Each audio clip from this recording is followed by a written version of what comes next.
Hello learners, welcome back to the channel. In today's video, we'll understand directly from the syllabus how to prepare for the cost accounting paper. So we are having the syllabus in front of us and I would be marking the theory portions with red and the practical portions with the yellow ink. When we are talking about the unit number 1, so the important topics from this is objective, advantages, difference between cost and financial accounting, the concepts, roles and element. Talking about unit number 2, so the theory portions that you need to cover from this is the techniques, how the material has been purchased, stored and issued, the material pricing of material has been purchased, stored and issued.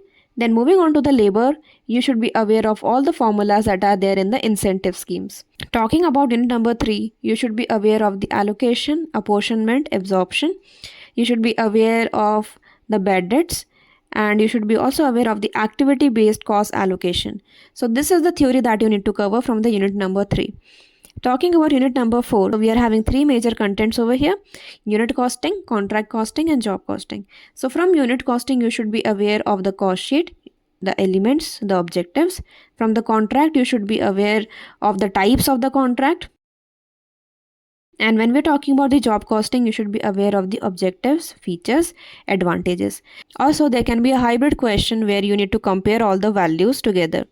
So it can be a comparison among contract versus job, or contract versus unit, or job versus unit. So this is how the question can be framed, and accordingly you can prepare. The last unit is the process costing and the record keeping of the cost. So wherein you should be aware of what are the characteristics and scope of process costing, process cost account. And from the last portion, you should be aware of the integral and the non-integral system. So this question can come for 4 or 8 marks both. So you should be preparing accordingly. So this is how you can prepare for the theory portion. Now let's understand how to prepare for the practical element. For referring to the practical elements, you should cover the calculations that are there in the unit number 2. That is FIFO, LIFO, simple average, weighted average. This is the most commonly asked practical questions from unit number 2. When we are talking about the labor, so from the labor costing, you are having all the incentive schemes and the wage payment method which are asked in the practical question. Talking about unit number 3, so here you are having allocation, apportionment, absorption, under and over absorption as the calculations that are popularly asked. You should also be asked for the bad debts and their treatment separately.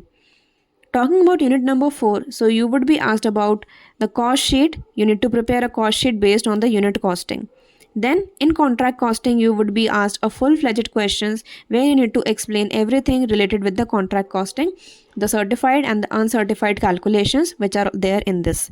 Talking about the job costing, so you need to prepare the sheet and you also need to prepare the batch costing sheet as well. Talking about the process costing, so here you should be aware of the process wastage treatment. You should be aware of the preparation of the basic process cost sheet that is there, and there are certain entries which are there in the joint and byproduct methods, so you should be aware of that as well.